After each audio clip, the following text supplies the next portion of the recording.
Je m'appelle Ivan Pev, je suis illustrateur et graphiste.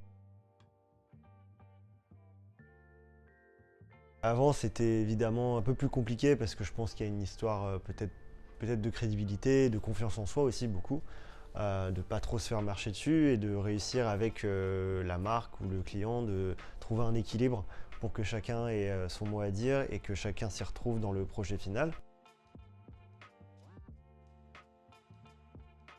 Je laisse le temps passer et je lis beaucoup, notamment de BD ou de romans graphiques, etc. Et je regarde énormément d'interviews d'artistes. C'est en regardant d'autres types de domaines artistiques qu'on peut s'en inspirer.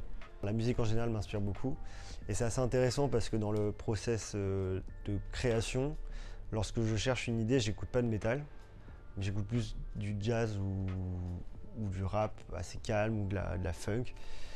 Mais par contre, quand c'est le moment de production, quand j'ai l'idée et que j'ai juste à la produire, là j'écoute du métal parce que ça me permet de mettre dans une autre condition.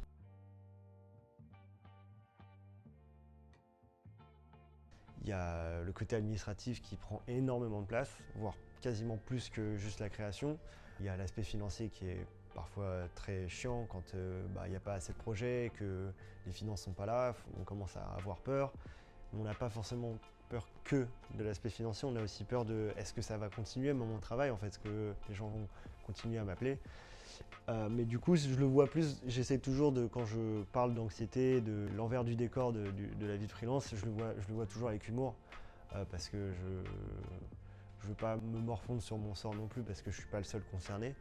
Mais je pense que c'est important de montrer ces choses-là avec un ton humoristique pour que ça les rassure. Parce que je sais que j'ai eu beaucoup de messages après avoir fait ces illustrations de gens qui m'ont dit je me sens hyper concerné, j'arrivais pas à mettre les mots dessus ou voilà, visuellement j'arrivais pas à les retranscrire. Et là en fait je me sens vraiment concerné, ça me rassure de voir qu'il y a des gens qui vivent ça aussi au quotidien.